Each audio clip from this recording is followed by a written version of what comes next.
The people have reached breaking point. They've had enough.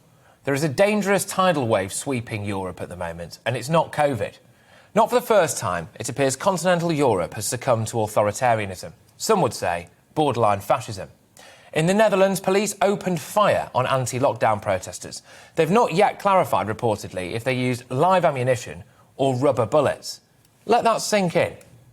This weekend saw 40,000 protesters take to the streets in Vienna, rioting in Rotterdam. Water cannons pelted tens of thousands of protesters in Brussels after demonstrators smashed the glass at the entrance to a European Commission building. There were demonstrations in Italy, Denmark, Switzerland. Why? Well, because enough is enough. Austria is introducing mandatory vaccinations. Germany appears to be following suit. Lockdowns are sweeping the continent, especially for the unvaccinated. In Greece, unvaccinated people will be banned from indoor venues, including restaurants, cinemas, museums and gyms. In Slovakia, the country's Prime Minister announced a lockdown for the unvaccinated. Just look at what the ruling elites are trying to do now. They're using the language of demonisation against protesters. They say they're dangerous, they're fanatics, they're far right.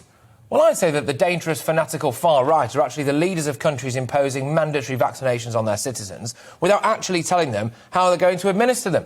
Will it be never-ending lockdown for the unvaccinated, or will people be strapped to a chair and jabbed against their will? The dangerous, fanatical far right are the leaders who stood by as police fired on protesters. They're the ones with the water cannons. They're the ones imposing vaccine passports on an entire population after a rigged vote. This is authoritarianism, and this is very dangerous, and it's happening before our eyes. People often call us Little Englanders, but that's simply not true. I'm sure there are millions of us waking up this morning expressing a deep solidarity with our European friends who are fronting up to the crushing reality that their supposedly lovely, fluffy, liberal continental leaders are actually dangerous authoritarians. But there's another important point here.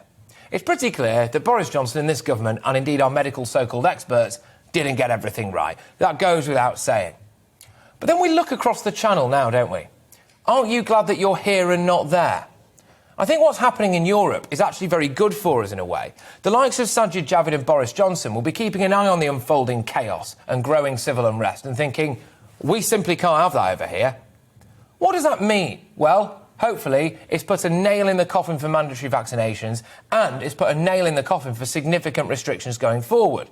Boris Johnson is currently embroiled in a sleaze scandal. He's failed to control illegal immigration. He's forced us to sign up to a big green agenda that, as yet, we've not been consulted about.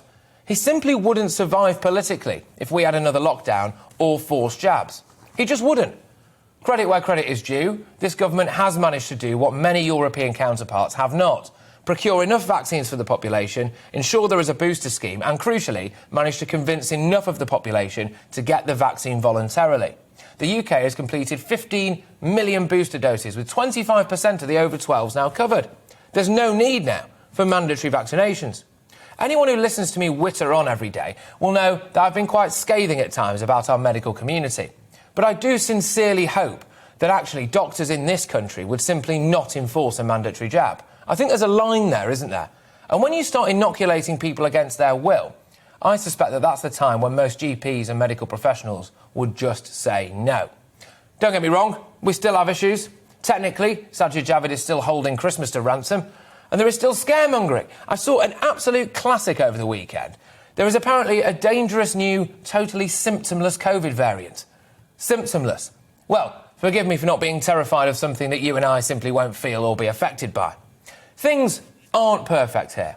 But have a look at continental Europe this morning.